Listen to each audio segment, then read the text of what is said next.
13 Questions by Mantranscending. Manhood in the Digital Age.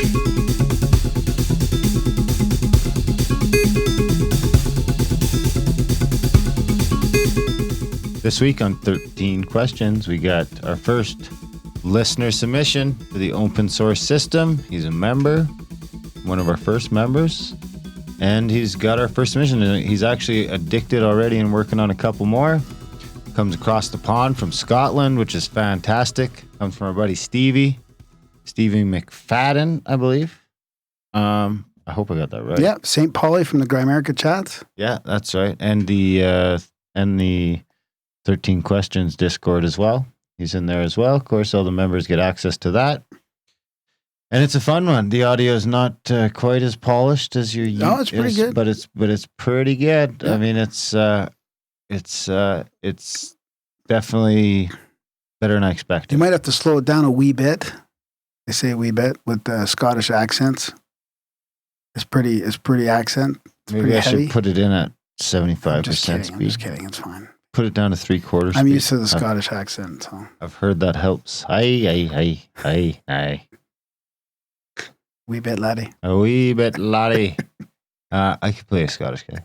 A wee bit laddie. I don't think you're allowed to do that anymore. Why not? Cultural appropriation. No, that's okay. That's come and gone. Oh, okay. Yeah. Perfect. I'm glad that was over quick. Yeah. Yeah, it's I'm excited. I hope there's a bunch more of these, and I hope it turns into a thing that our listeners are submitting podcasts like crazy. I've talked to another fellow that said he's going to sign up and do a couple, so hopefully he does that, and we can get a bunch of these going. Yeah, it's pretty inspiring hearing this guys from across the pond talking about what's been important in their lives, and it's just fantastic. I mean, some of the answers were similar to mine, actually. Well, what I'm hoping is we can start getting them in from all over the world and get, just all sorts of different inputs from all over the place. So, sign up, start interviewing people. We got to build it. If we build it, they will come, and we can just build it bigger, and we'll get a giant community thing going, and it'll be great. We'll build something great. Well, to help people, Great community. We'll help a bunch of people. And we can do a bunch of fantastic stuff as we start growing the community. It's going to be great. It really is. Hopefully you'll consider signing up. Again, this too has a bonus section, which is perfect. That's what we're expecting. So you get the free. You guys are about to get the free 13 questions, which I think is actually down to 13 now. And then there's the bonus 7. So, and then the roundup and all that stuff. So, you probably want to consider signing up. Not only do you get access to those bonus 7 questions in the roundup 2 times a week, you also get access to that members only Discord. A couple cool dudes in there. It's just starting out, but we hopefully get a bunch more going here pretty quick. You also instantly get access to TJ Walker's communications course. Actually 5 different communications courses, and there's about 130 hours of content there, I think, and videos and stuff like that, all on communication, which is a huge problem. If you think you're a good communicator, you're probably not. And that's what I think anyway. I think we could all grow a little in the communication. Everything seems to come down to communication. Yeah. It really does. And all the problems. Most of your problems probably boil down to communication in some factor.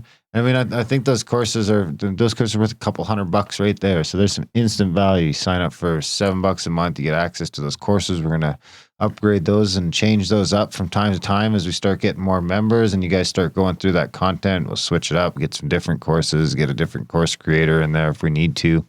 All sorts of that great stuff.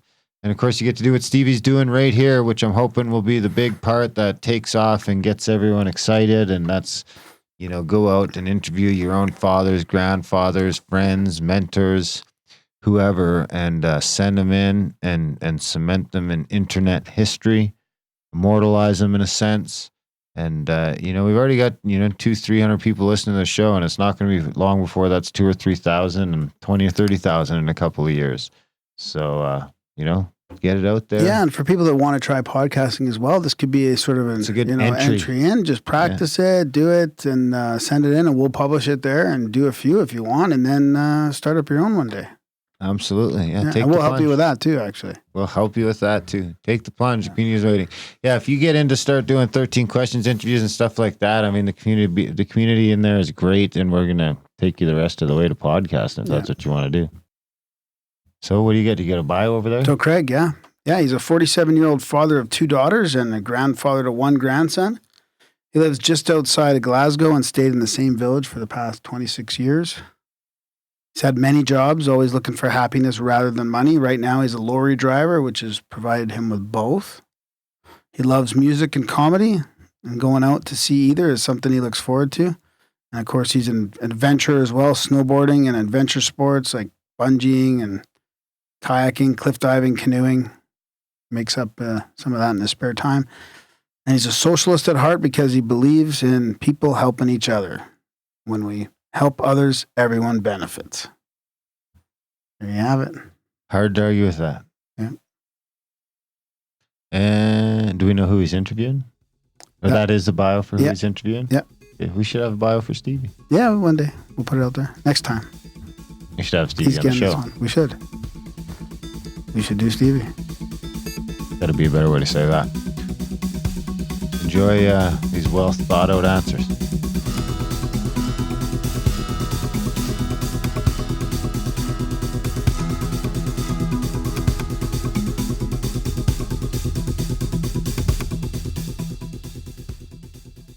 Welcome back to another edition of the 13 Questions podcast.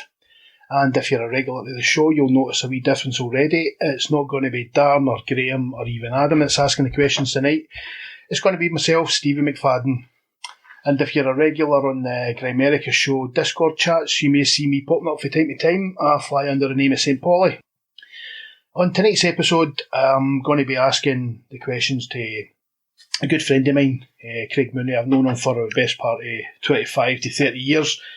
And when I get the opportunity to do this podcast, this platform, Craig was one of the guys I really wanted to hear his answers. So without further ado, let me introduce the show. Craig Mooney, how you doing, mate? Hiya, how you doing? You've had a wee chance to look at all the questions and give them a wee perusal. What do you think? Interesting.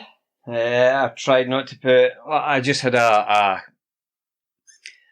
quick read through. I didn't want to put too much thought into the answers that I was going to give you because I thought it would be better coming across a wee bit more organic. So, I mean, I have looked at the questions, but I haven't put any kind of thought into what my answers might be, which might not be the best idea, but I thought it would be the most, I suppose, honest. I didn't want to just sort of read the questions and thought what will make me look good. So...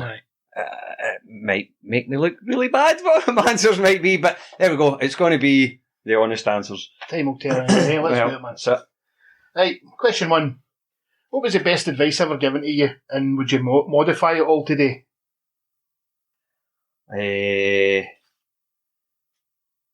don't get near her. No, I don't. Do you know? I don't actually think. Well, there's nothing I can remember that was actually said to me that I thought, oh, that's really good advice. I probably have had loads and loads and loads of good advice. I can't remember any specific. Well, probably other than just being told by my parents just to treat others as the way that I would like to be treated. Mm-hmm. And I've sort of tried to adhere to that for all my life. Because I think the world would just be a better place. I mean, you don't even have to go your way to make somebody happy. Just don't be a cause of unhappiness. Mm-hmm.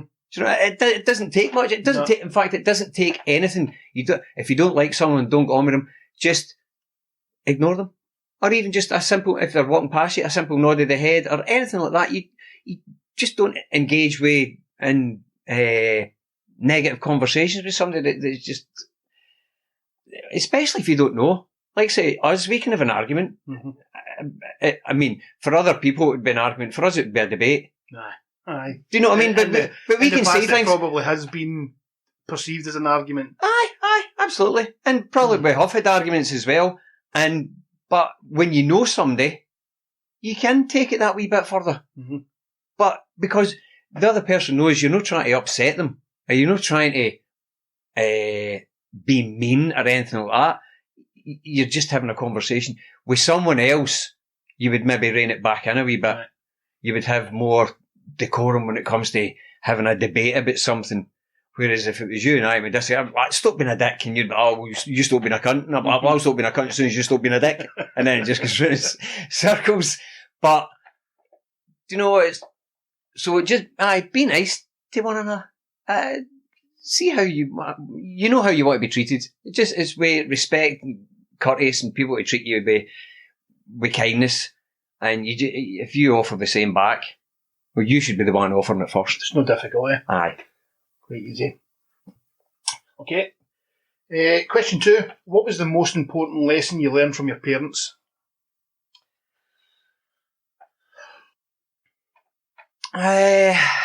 Important lesson I learned.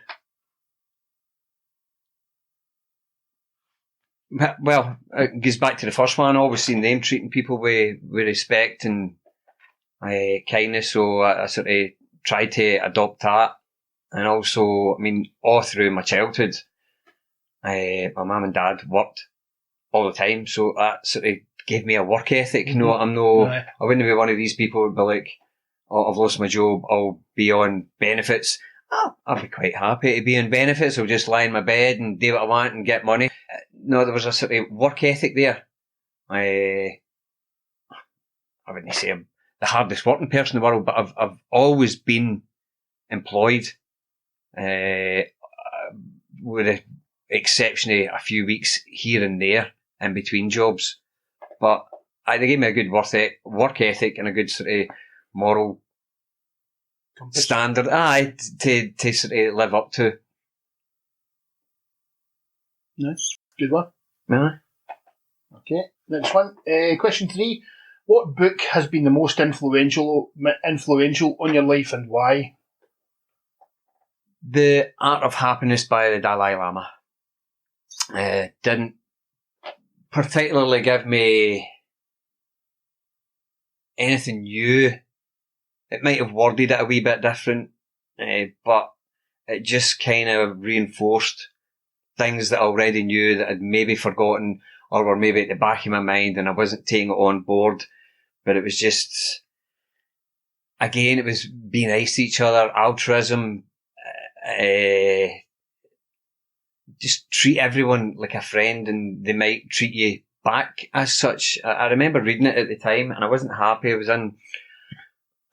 in the ambulance service at the time. I wasn't enjoying the job and I was relief. So I get lots of different partners to work with and a lot of them weren't particularly easy to go on with because they were used to their regular partner. Mm-hmm. And I'm coming in, I've got a different partner every day or for however long somebody's off for.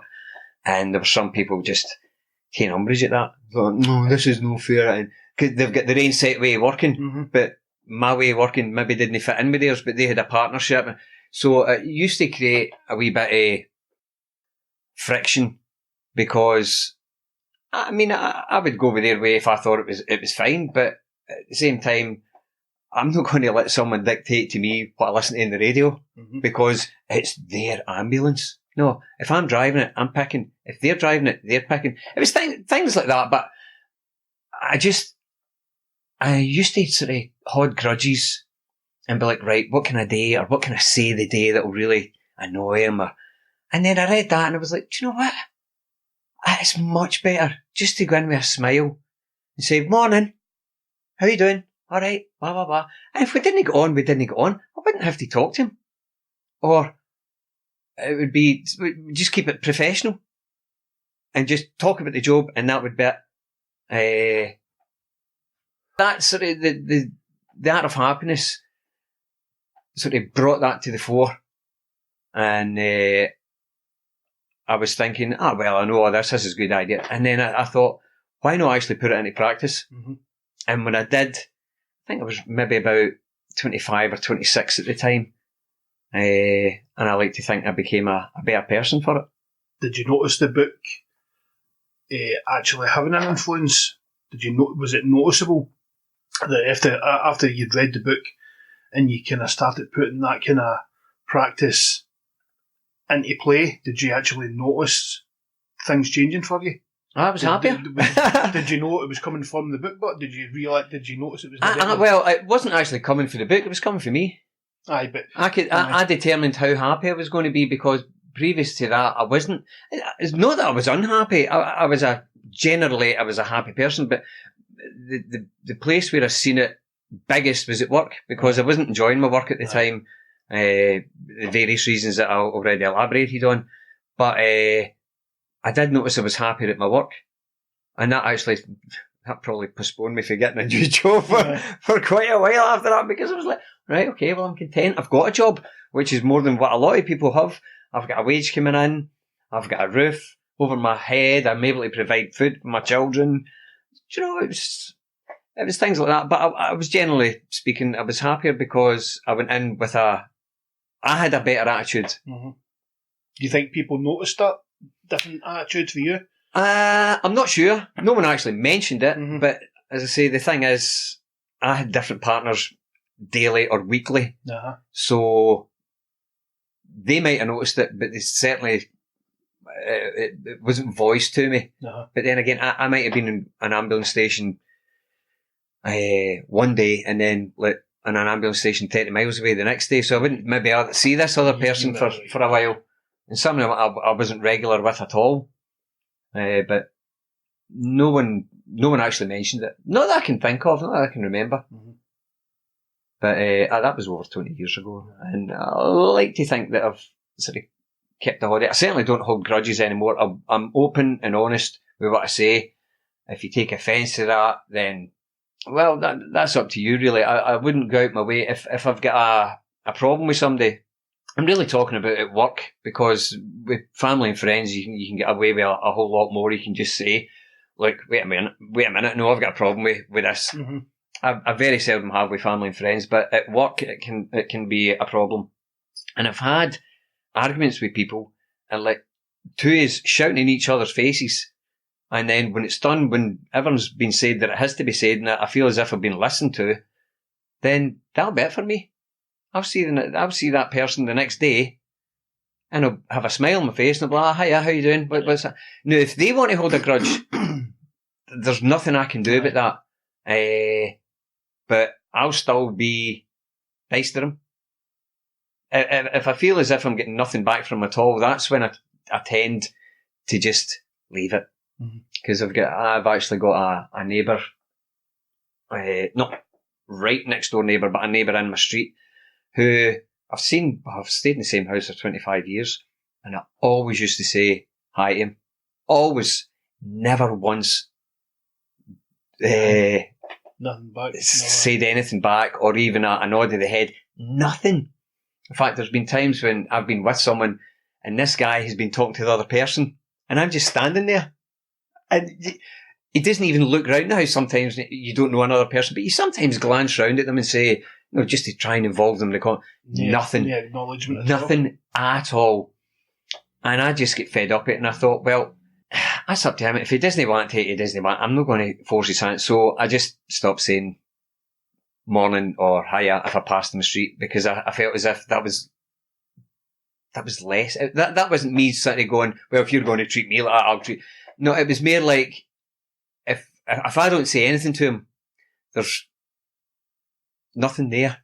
Whereas if I say morning or hiya and he doesn't answer, then in his head, something's happened. Right. And in my head, something's happened. But if he just wants to ignore me, that's fine.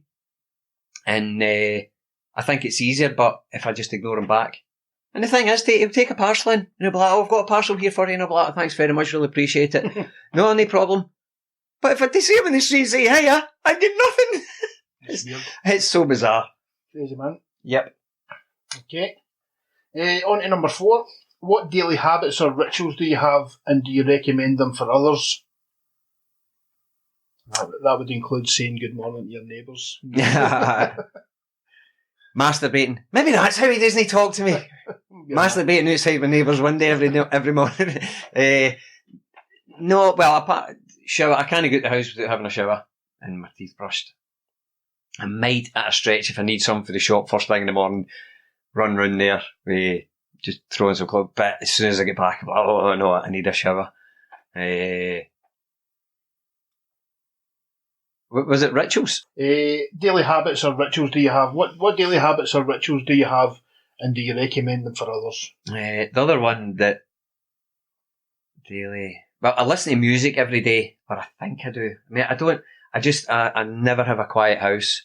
As soon as I get in, the first thing I do, probably a lot of the time, even before I take my jacket off, is put music on.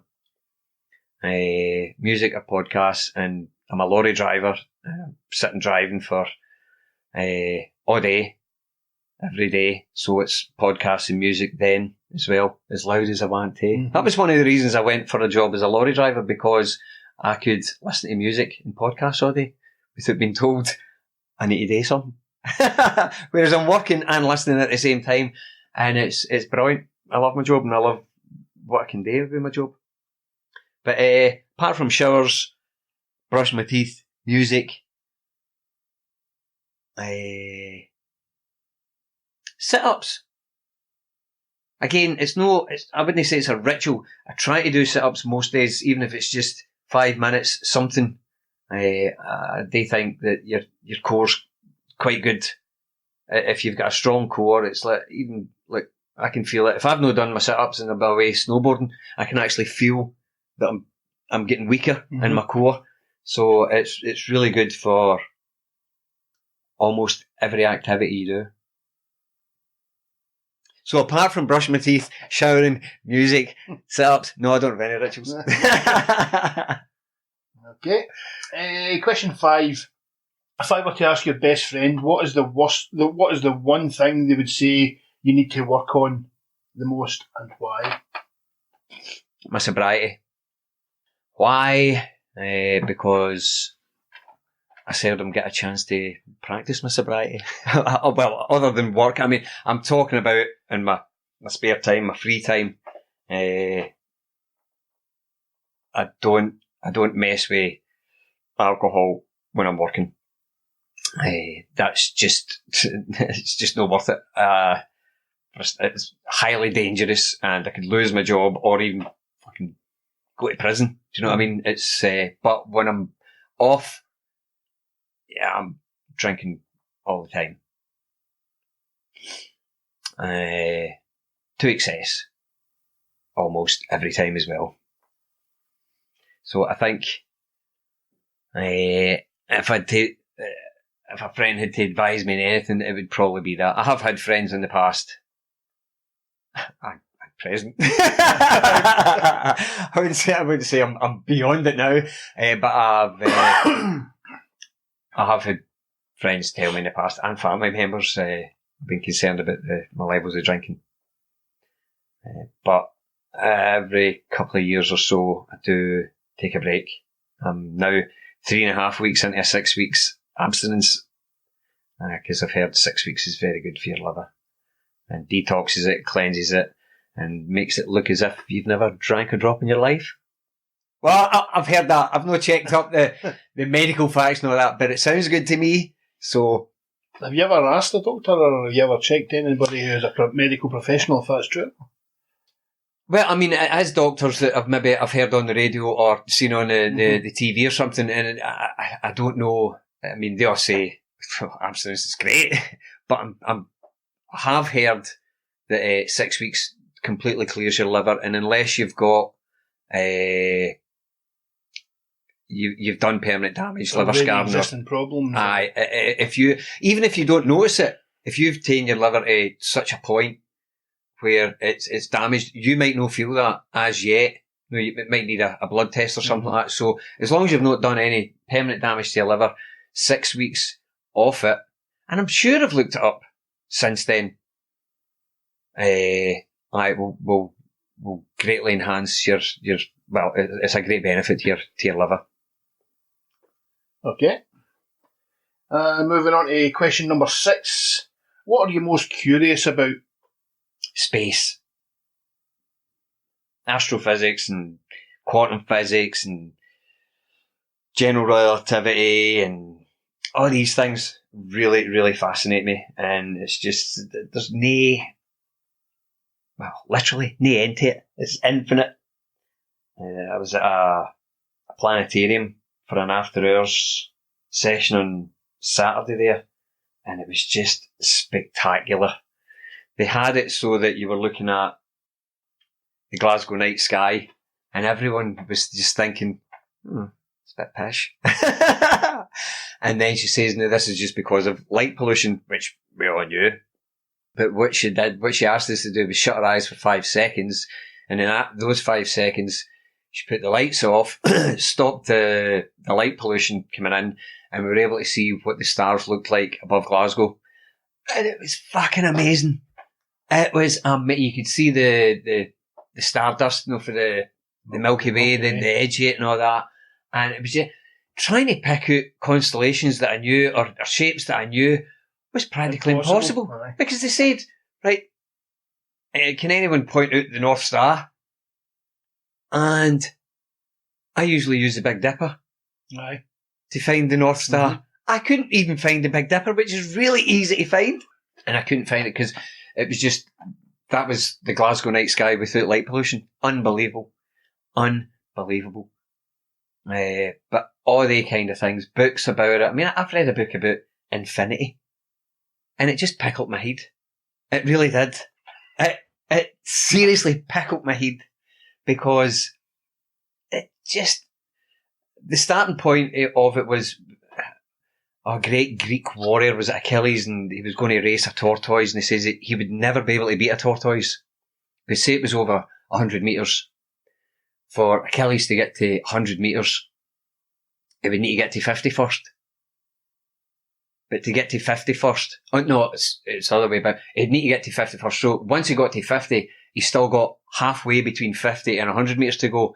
And it just keeps going half and half and half. Now, theoretically, Achilles never crosses the line, because every distance, even when he's got a centimetre to go, he's got to go half a centimetre first, and then he's got half a centimetre to go, he has to go a quarter. So when you take it down that way, that was the starting point of that book. No wonder it fried my brains. That and the simulation theory really gets my juices going. Actually, there was a podcast that I listened to last week about it, and it was great. Just says that if there is a chance at some point in the future, humanity will be able to develop, and our technology develops the way it's going, at some point or other we'll have the computing power to make a realistic simulation of the universe. And it said if it's possible, then who's to say it's not been done yet? And that we're actually in the simulation, and it's so real to us. Maybe the person who programmed it, maybe that's our God. Maybe they're not even human.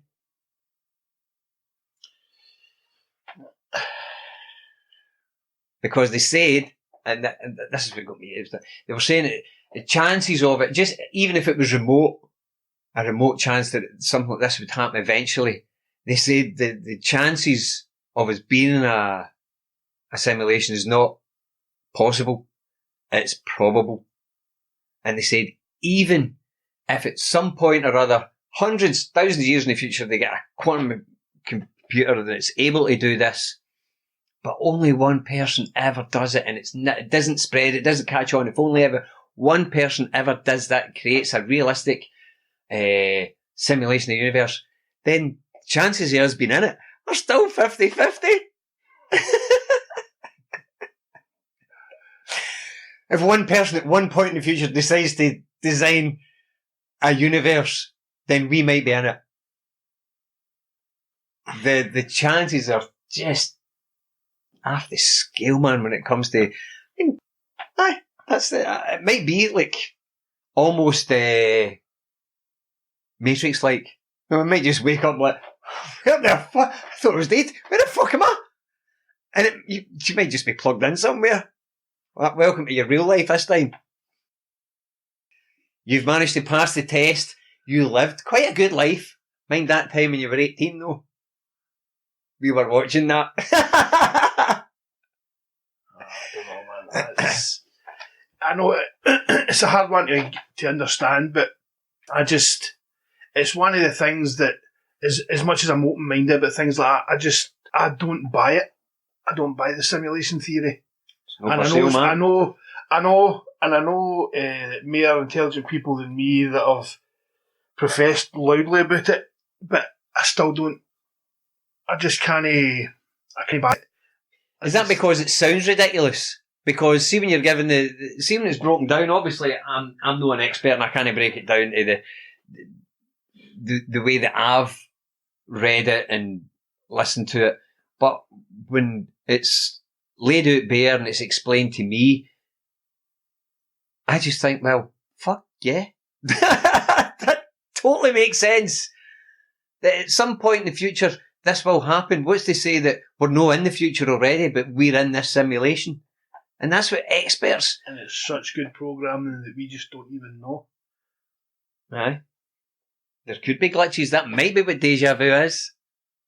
But there's other weird things, isn't there? You put something down. You're like, I just put that on the table. Where the fuck did it go to? Or daft wee things like that. Or you can't find something. And then you find out, like, why was it there? Would that be an explanation for ghosts and supernatural shit? No, because they don't exist. Right. So where the question was that? What are you most curious about? So, Aye, it was definitely space. Aye, and all things, astrophysics and stuff. okay, moving on to question 7. What was the most embarrassing experience of your life? Can't remember any. I'm sure I must have been embarrassed as a kid. Oh, Wayne's get embarrassed by things that your mum said. In fact, no, I can remember a time I was embarrassed. I was walking along a wall, Northwood Drive in Mains, right up the back of the flats, and there was a wall separating the flats from the houses, and they had made it like a peak at the top of the bricks. So there was a bunch of us all trying to walk across it, and nobody could do it. And I got up and I was putting my feet at like 45-degree angles and I was nearly there and I slipped.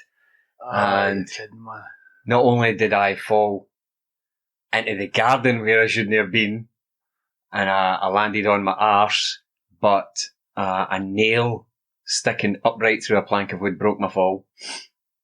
A nail went right into my arse, and it was terrible. In front of all my pals, and even folk I didn't know, there was a big gang of us there. And I don't know, must have been about 8 or 9 at the time. Maybe slightly up, might have been 7. But I went home and my mum put me in the bath so she could have a proper look at it. But she had a friend in at the time. And she's like, come on in here and have a look. I'm like, no! It's like, no, I need somebody else to have a look at it. So that was probably about the last time I was embarrassed. Having my mum's friend look at my bum. But as an adult, I don't get embarrassed. I tend to just laugh things off. If something happens where other people might find embarrassing, I just laugh at it as well. You've got to laugh at yourself or just be the butt of everybody's joke. I might still be the butt of the joke, but at least I'll have a laugh too. So nah, don't tend to get embarrassed. Okay. Question 8. What is your greatest fear and how did you overcome it? I can't think of any fears that I've got.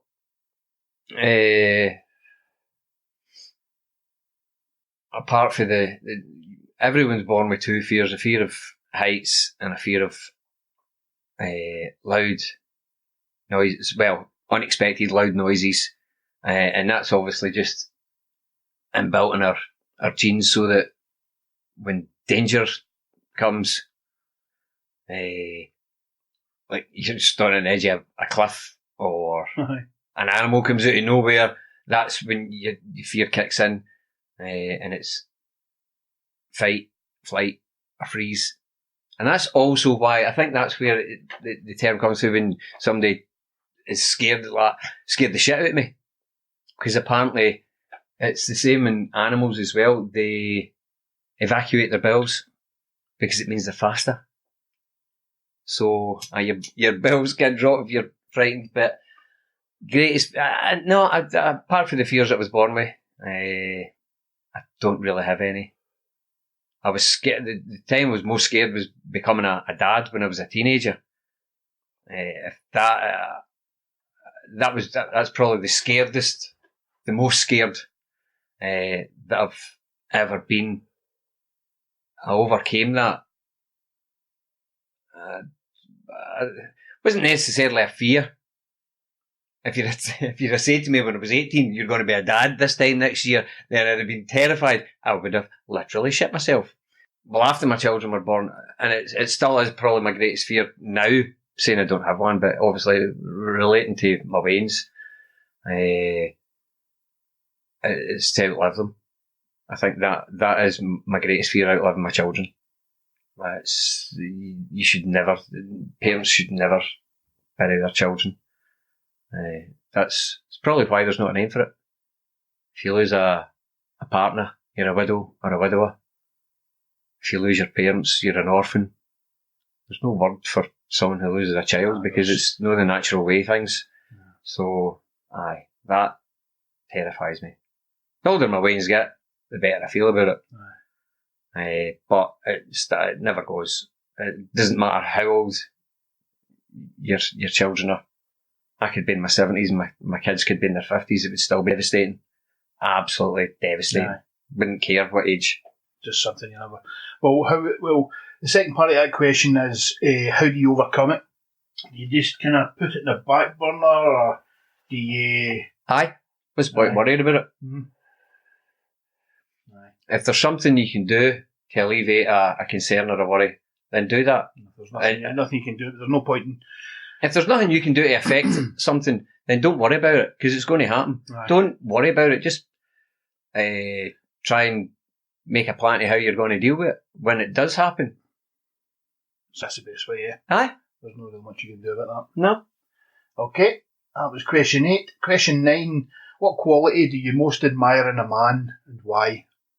It would be a toss-up between honesty and integrity.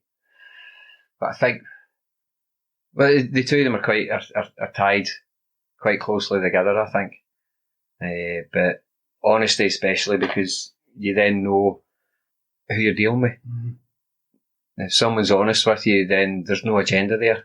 Because it doesn't matter who you're talking to. If you don't trust them, then anything they say or anything they do could be a setup.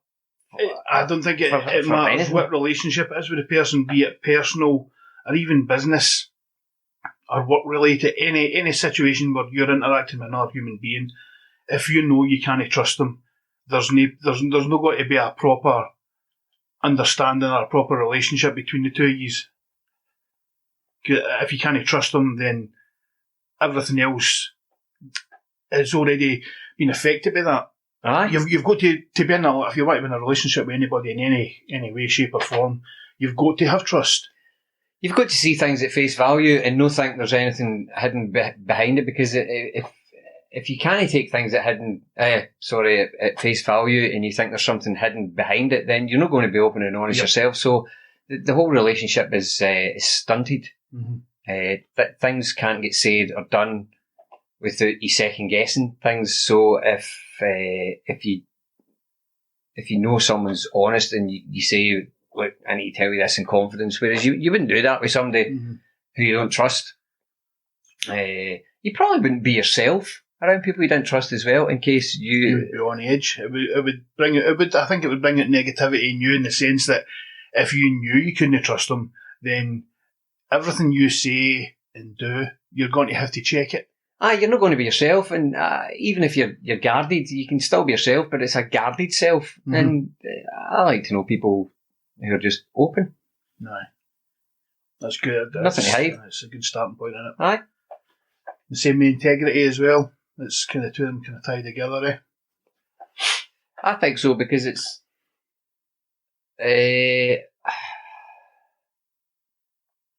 Again, I think you know where you stand with somebody that's got integrity. If they say that I'm not going, I don't know, just striking. No, going on a strike. If you've got integrity, we all moan about wages. We all moan about we'd like more holidays and things like that. But when it comes to it, are people just going to moan about it, or are they going to do something about it? And if they say they're going to do something about it, are they actually? Going to do something. I would strike for that. I would do this. I would do that. And then when it comes to it, it's like, I don't want to stick my head above the parapet. How no? You feel like that, so let the people who can actually affect a change, let them know. Aye, well, good answers there, man. Like that. Thank you. Right, question 10. Who were your role models and why, or who are your role models and why? And who's had the most positive influence in your life? My family and my friends. Had no option to choose my family, but if I did, I would have chose mine. But I chose all my friends because I've had friends in the past that came and went. I've actually had friends in the past where I've thought I've been sitting, listening to them, and I've had nothing in common. I've just sort of ended up being friends with some people, and you think, why? And it was just circumstance. You end up at the same party and you talk to them, then you find yourself at a party the next week with them and you're blethering away. You maybe get one thing in common, but then you start hanging out with them more and you think, the one thing that I had in common with you pales into insignificance with everything else that you're interested in or everything else that you're saying. So I like to think now that I'm 47, that I think I've surrounded myself with friends who I can trust.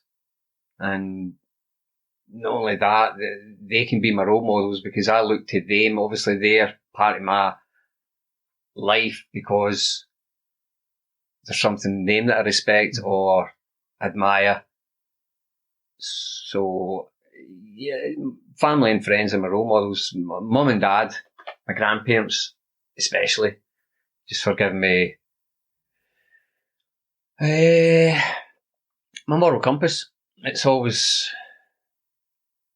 would my mum or dad approve? Mm-hmm. If I was thinking about doing something I wasn't too sure about it, I would always look to them for guidance. Even if I never spoke to them, I would maybe say, well, what would they do? And sometimes it'd make a difference. I would be like, no, my mum and dad wouldn't like that if I did that. I think in a sense, like, I don't always take their advice, and I don't always, because the instances where you consider their opinion, like, do you imagine it as like, what would they react? How would they react if they could see me doing this? Aye, you know, that kind of thing. Aye. I remember just a wee quick one. One of my mates was telling about he's got a young lassie who's about 12 or 13. And she was starting to want to get into the social media side of things, right. Facebook and all the rest of the things the kids at school were doing, right? And she was putting pictures of herself up. And there was nothing wrong with the pictures. It was innocent pictures like, this is me at the shops, this is what I'm here, the usual shit that you get on social media. But what my mate was trying to say to his daughter, just be careful what you're putting out there, because, and he saw these examples on Facebook and that, where a guy hold up a placard saying, I want to show my child how far this goes. Can you post your name and not your name and address, but what country you're from? Aye. And it would go for like rural Mississippi or whatever. Excuse me.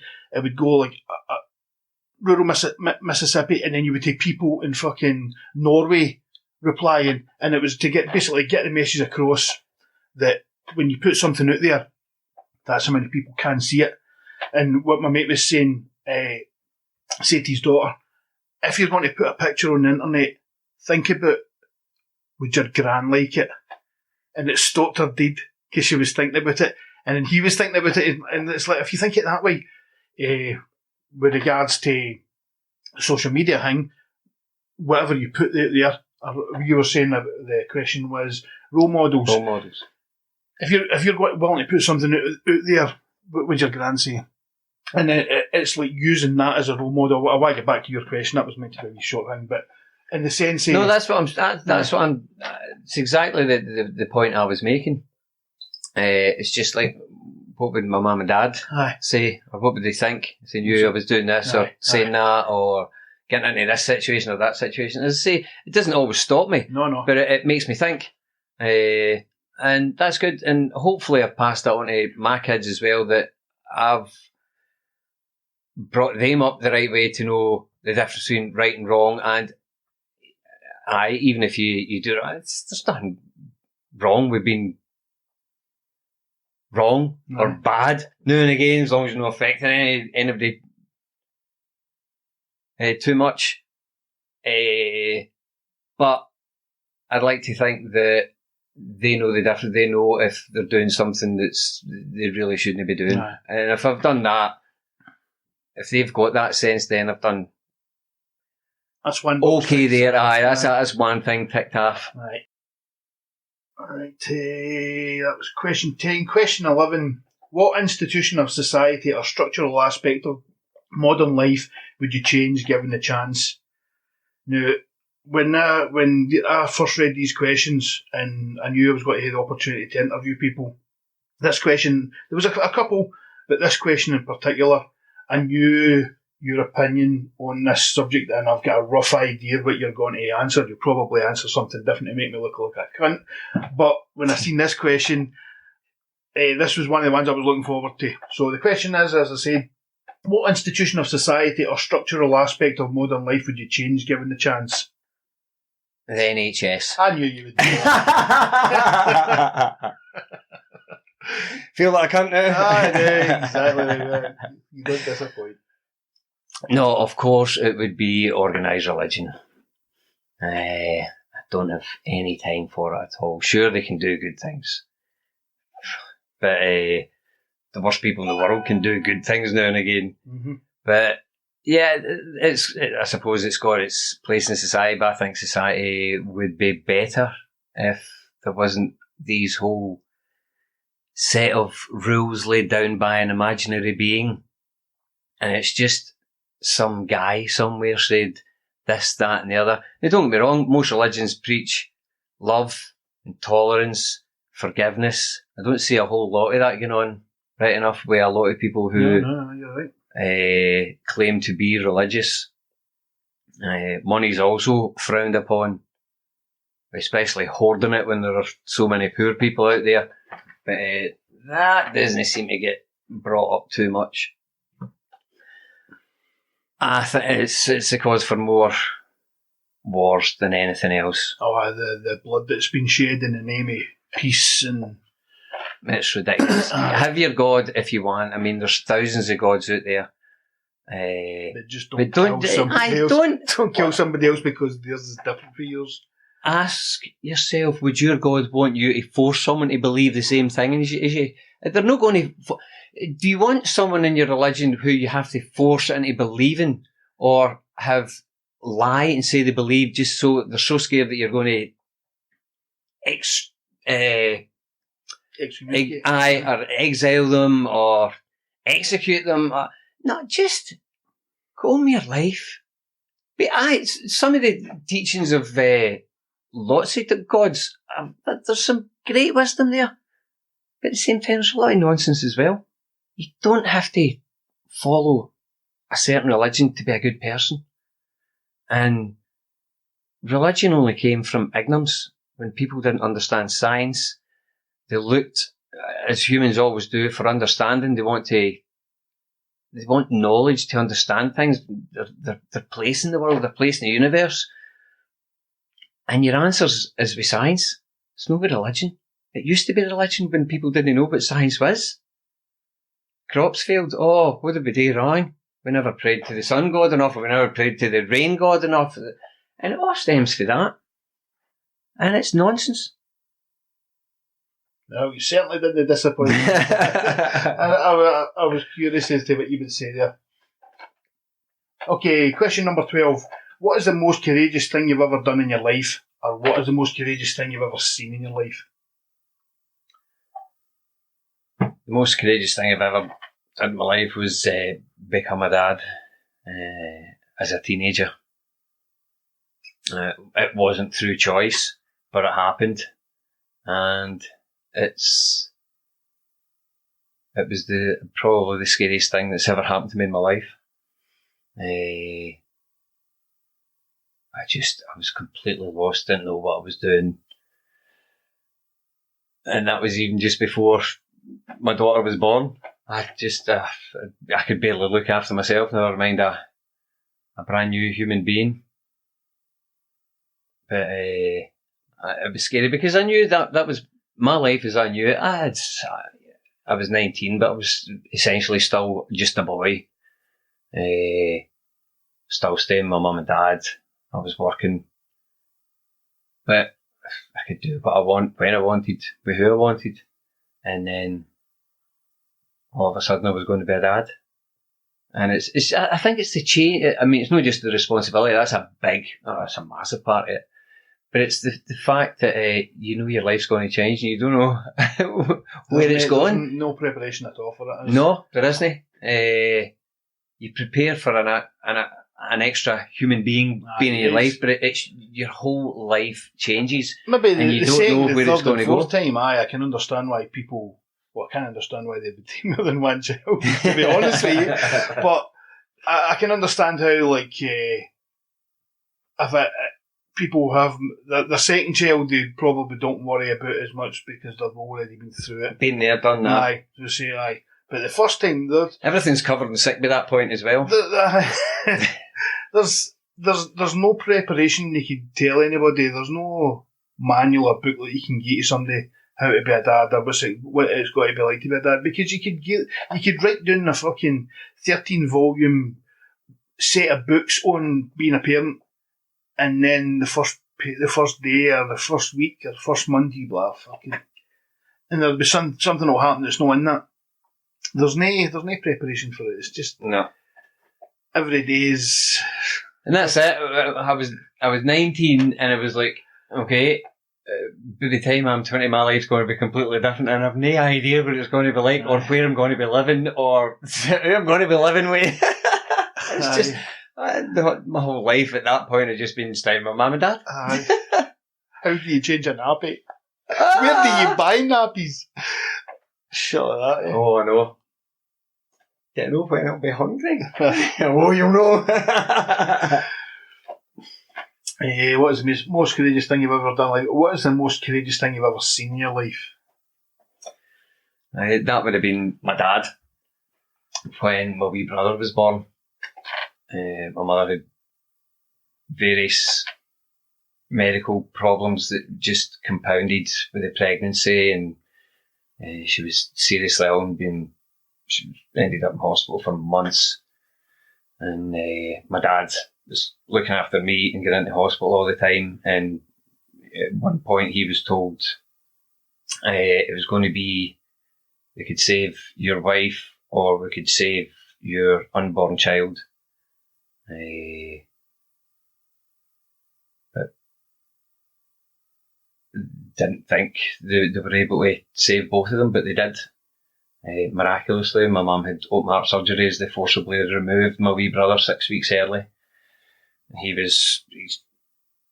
spent about 6 weeks in hospital after that. My mum was months, and the whole time my dad was working, looking after me. And Grin looking after my mum, my wee brother, and they were in different hospitals as well because they needed such serious treatment. So he had 2 hospitals to visit, me to look after, and a job to hold down. That's fucking mental. And it went on for months. Dear God, man. That's crazy. Aye, some man. You can see that for your earlier questions about who you looked up to as role models. Jesus Christ, man. So how did you end up such a cunt? Practice. Right, that was question 12. Question 13.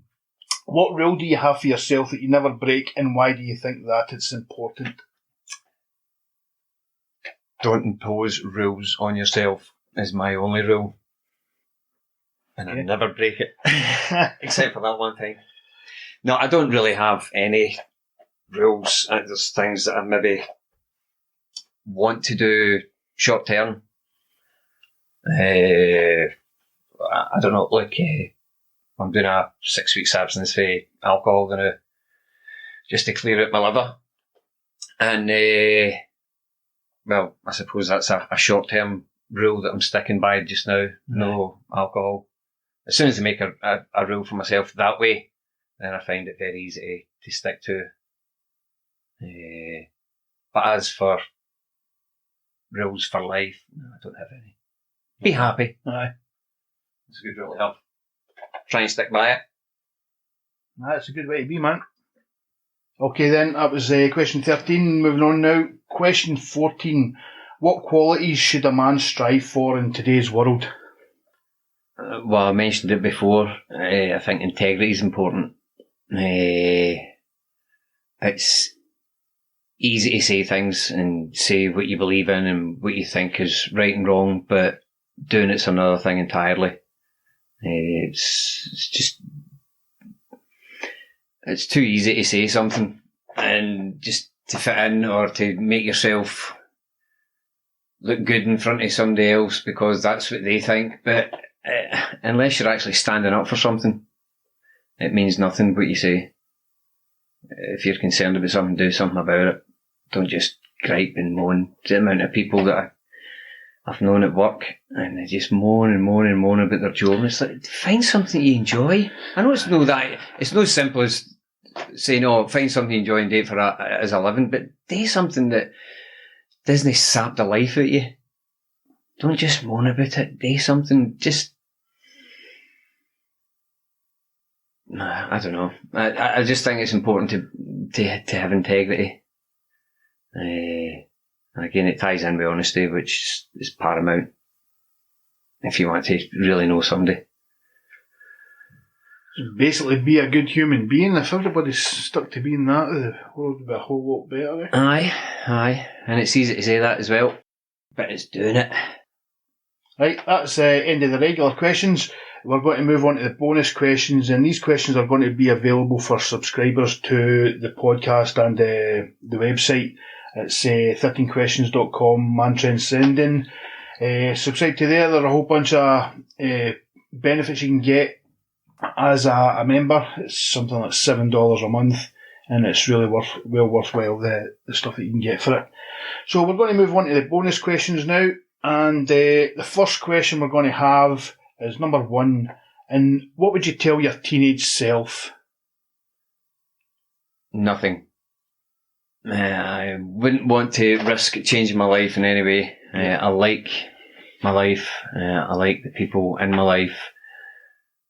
And to risk changing any one thing in the past by telling myself something, to do something or not to do something, could change everything about my life as I know it just now. There's nothing really there'd be no. I could understand maybe if there was a terrible thing that happened, somebody died or had a really bad accident and you could avoid that, maybe.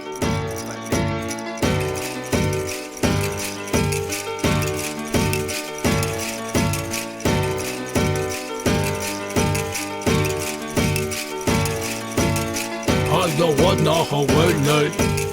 I don't want no Hawaii. Yo, what? I don't want no Hawaii. I don't want no Hawaii. Yo, what? I don't want no Hawaii. I don't want no Hawaii. Yo, what? I don't want no Hawaii. I don't want no Hawaii. Yo, what? I don't want no Hawaii. I don't want no Hawaii. Yo, what? I don't want no Hawaii.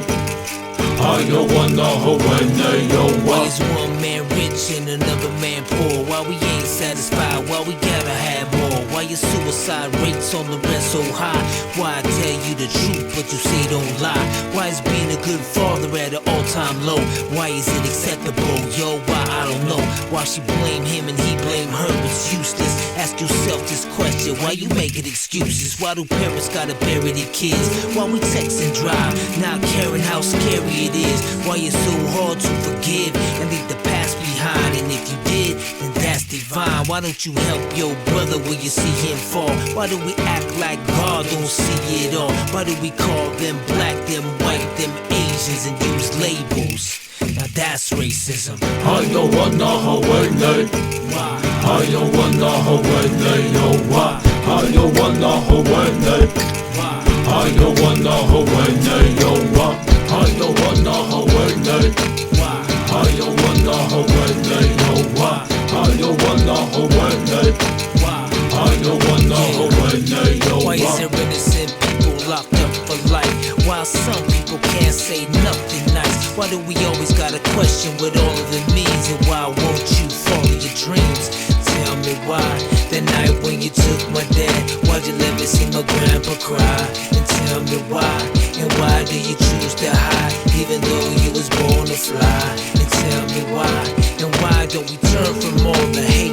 And why don't we learn from all mistakes? Why do I keep on wrecking these fat beats? And teachers don't make more than professional athletes? And why? And why? And why? And why? And why? And why? I don't wanna Hawaii. Why? I don't wanna Hawaii. No, why? I don't wanna Hawaii. Why? I don't wanna Hawaii. No, why? I don't wanna Hawaii. I don't wanna Hawaii. No, why? I don't wanna Hawaii. I don't wanna Hawaii. No, why?